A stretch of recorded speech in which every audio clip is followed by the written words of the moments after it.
نحمدہ و نصلی علی رسول الکریم، اما بعد۔ اس وقت صرف ایک اعلان کرنا مقصد ہے، بیان مقصد نہیں ہے۔ وہ یہ ہے کہ جمعے کی آخری گھڑیاں بڑی قیمتی گھڑیاں ہیں، کیونکہ جمعے کے اندر ایک گھڑی ایسی آتی ہے جس میں دعا قبول ہوتی ہے۔ وہ کون سی گھڑی ہے؟ زیادہ تر علماء کی رائے یہی ہے کہ عصر اور مغرب کے درمیان وہ وقت آتا ہے جس میں یقیناً دعا قبول ہوتی ہے۔ تو جمعے کے دن یہ وقت بیان کے لیے اور دعا کے لیے رکھا گیا ہے۔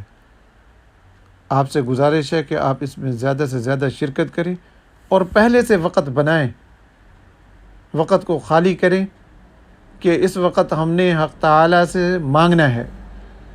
یہ مانگنے کا وقت ہے، قبولیت کا وقت ہے۔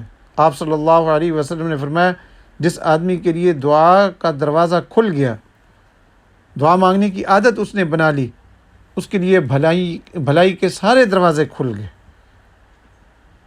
تو بہرحال پہلے سے ہم اپنے وقت کو فارغ کریں اور لگن کے ساتھ، یکسوئی کے ساتھ، توجہ کے ساتھ، محبت اور الفت کے ساتھ اپنی ضرورت کو سامنے رکھتے ہوئے حق تعالیٰ سے مانگیں، تو حق تعالیٰ ضرور عطا فرمائیں گے۔ حق تعالیٰ میں سمجھنے کی اور عمل کرنے کی توفیق عطا فرمائے۔ وآخر دعوانا الحمدللہ رب العالمین۔